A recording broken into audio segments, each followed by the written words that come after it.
بدلکار ایربراش، بدلکار این ایربراشی که خیلی کار باهاش لذت بخشه، همین یه پالت ناقابله که داریم می‌بینیم. برندهای مختلفی داره. قراره توی این کلیپ بهتون آموزش بدم. اگه ایربراش نداری نمیتونید تهیهش کنید توی کیفتون، اصلا نگران نباشید. با 1/10 قیمت ایربراش میتونی این پالت رو تهیه کنی و کارت هم به شدت حرفه‌ای ببری جلو. پس با من باشین، بیاین تا آخر کلیپ ببینیم می‌خوام چیکار کنیم.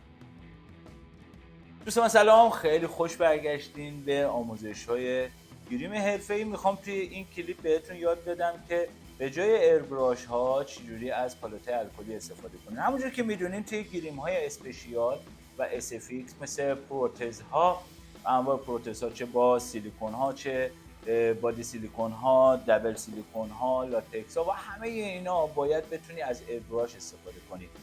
رنگو پخش میکنه و خیلی قشنگه، تصویر قشنگی از گریمتون میسازه. خود این ایربراش ها گان های مختلفی داره که من خودم 2-3 تا گانشو دارم که خود گان ها هر کدومشون منبع های سایز مختلف داره، فرمت های مختلف داره که سعی میکنم برای دوستانی که ایربراش هم استفاده میکنن یا آموزش استفاده از ایربراش و تمیز کردنش که خیلی مهمتر از استفاده کردنشه. تو این سوزناش خوش بشه دیگه رنگو خوب نمیپاشه. یه آموزش حتما در مورد ایربراش ها بذارم، ولی الان مبحث ما آموزش ایربراش نیست. میخوام بگم کاری که با ایربراش میکنی به راحتی آب خوردن میتونی با همین پالت‌های الکلی استفاده کنی که برندهای مختلفی وجود داره. کریولن هم داره. فقط یه فرق میکنه این پالت‌های موجود توی بازار با کریولن، یعنی دقیقاً همه برندها یه طرف، کریولن یه طرفه. چرا؟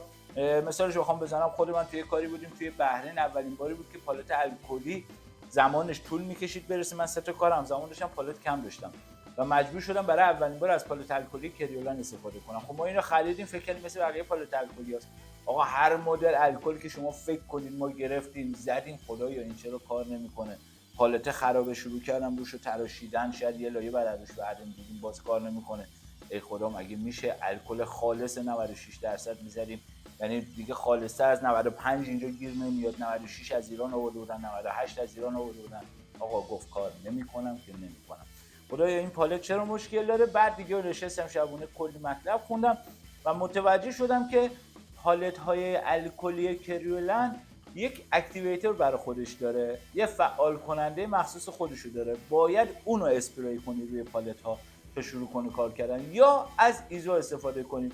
معروف ایزوپروپیل ها که توی اتاق گریم همه هستش.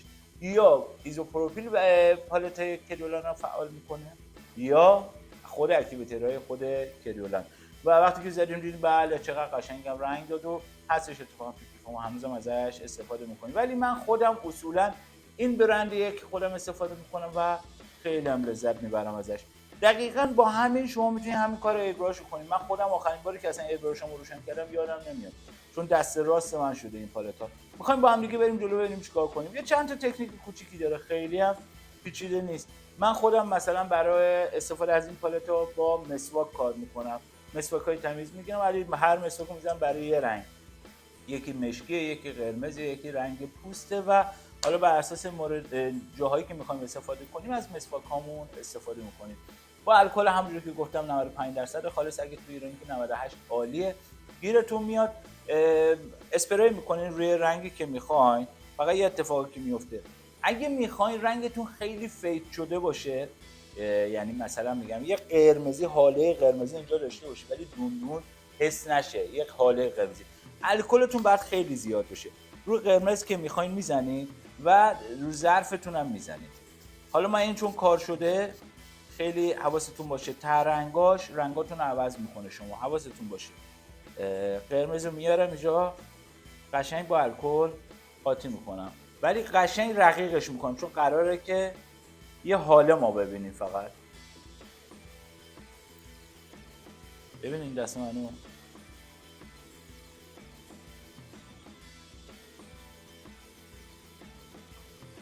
این الان خوش میشه،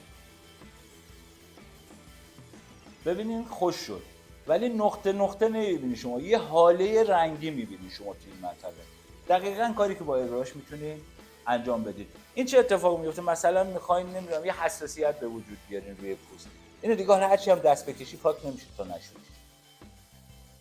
یا ریش میچسبین میخوای لب ریشتو فکر کنی یا خیلی کار دیگه. حالا همین کارو میخوایم کنیم، مثلا میخوایم این ککومکایی رو صورت رو دیدین تو مدلینگ زیاد استفاده میکنن، اون ککومک رو بسازیم. همین کارو میکنیم ولی این دفعه غلیظ‌تر استفاده میکنیم. رنگ تو غلیظ‌تر برمی‌داری، رقیق ور نمیداری. نگاه کنید.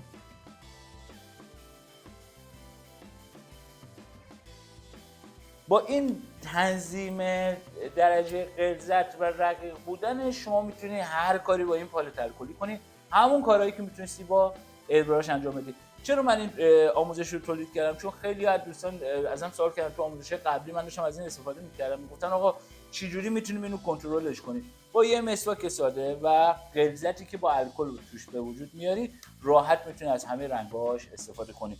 امیدوارم که این آموزش هم به کارت بیاد. اینا رو تست کن رو دستت، نظرتو برام کامنت کن. مرسی که با لایکت بهم انرژی میدی. سابسکرایب یادت نره. بریم برای آموزش بعدی.